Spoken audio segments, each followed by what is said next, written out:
নমস্কার বন্ধুরা, তোমরা সবাই কেমন আছো? নিশ্চয়ই ভালো আছো, আমিও ভালো আছি। আমার বিট ব্লগসে তোমাদের সবাইকে স্বাগত। চলে এসেছি নতুন একটা ভিডিও নিয়ে। এই ভিডিওটা কিন্তু পুরনো ভিডিও ছিল, এটাকে আমি আবার নতুন করে এডিট করে তোমাদের দিচ্ছি। যেই সময় এই ভিডিওটা করেছিলাম সেই সময় ছিল শীতকাল, মানে এখনও শীতকাল চলছে গত বছর।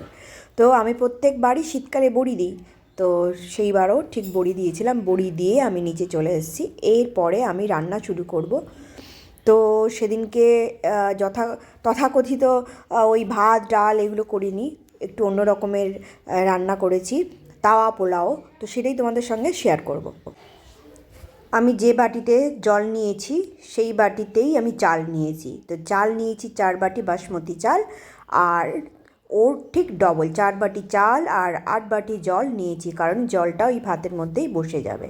তারপর জলের মধ্যে আমি দিয়েছি হলুদ, আর দিয়েছি স্বাদ মতো নুন, আর দিলাম একটু সাদা তেল। তোমরা জানোই একটু তেল বা ঘি দিলে ওই ভাতগুলো ঝুরঝুরে হয়, একদম হয়, গায়ে গায়ে লাগে না। তো আমার ভাত হয়ে গেছে, আমি ঠান্ডা করে নিয়েছি। দিলাম সাদা তেল, আর দিলাম বেশ খানিকটা বাটার। বাটারটা দিলে গন্ধটা সুন্দর হয়।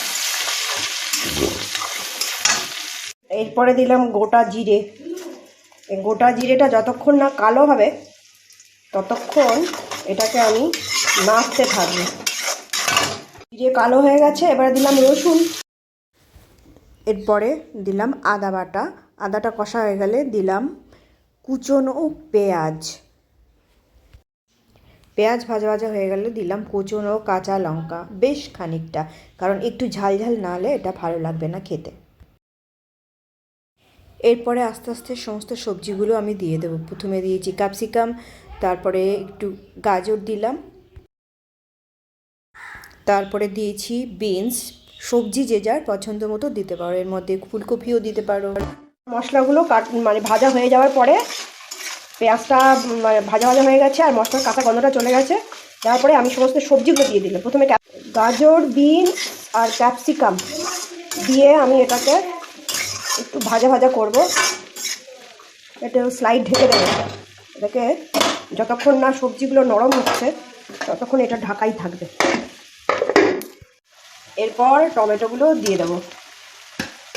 টমেটো দেওয়ার পরে একটু নুন দেবো, ততক্ষণ আর ঢাকা দিয়ে দেবো। নুন দিলাম, আমাদের কিন্তু চালে নুন দেওয়া আছে। যখন চাল সেদ্ধ করেছিলাম নুন দিয়েছিলাম, তাই সেই মতো নুনটা দিতে হবে, নাহলে বেশি নুন হয়ে যাবে। দিয়ে দিলাম।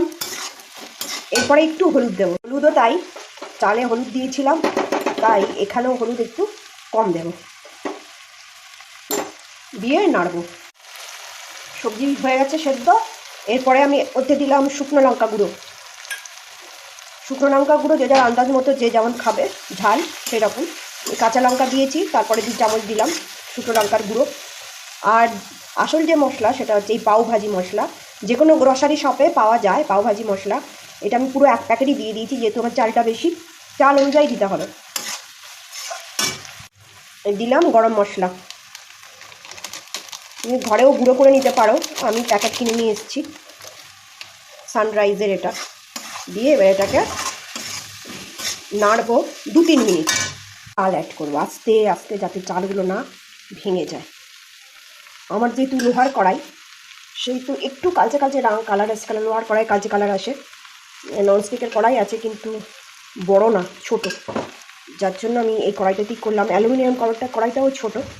স্টিলের কড়াই আছে কিন্তু ওটা বড় অনেক বেশি, পুড়েও যায়। ব্যাস এইভাবে আমি আস্তে আস্তে ভাতগুলো অ্যাড করব, করে এটাকে নাড়বো। এর সঙ্গে অ্যাড করব ধনে পাতা। আস্তে আস্তে হালকা হাতে নাড়বো যাতে চালগুলো না ভেঙে যায়। এর উপরে দেব একটু বাটার। বাটার দিলে গন্ধটাও সুন্দর হয়। আমি একবার বাটার দিয়েছি তেলের সঙ্গে, আর একবার দিলাম উপর দিয়ে, সাইন আসবে একটা সুন্দর। এইভাবে হালকা হাতে আমি নেড়ে নেড়ে নামাবো। তো দেখো আমার ভেজিটেবিল পোলাও বা লাচ্ছা পোলাও, বা লাচ্ছা না সরি তাওয়া পোলাও রেডি। তোমরাও করে খেও। তো আমার লাঞ্চ কমপ্লিট হয়ে গেছে। কমপ্লিট মানে খাওয়া কমপ্লিট হয়নি, লাঞ্চ রান্না করা, লাঞ্চের রান্না কমপ্লিট। এবারে আমার অনেক কাজ আছে, আমি গ্যাস পরিষ্কার হয়নি, গ্যাস পরিষ্কার করবো, ঘর ঝাড় দেবো, মুছবো, ততক্ষণ জন্য টাটা বাই বাই, আবার খাওয়ার টেবিলে দেখাবে।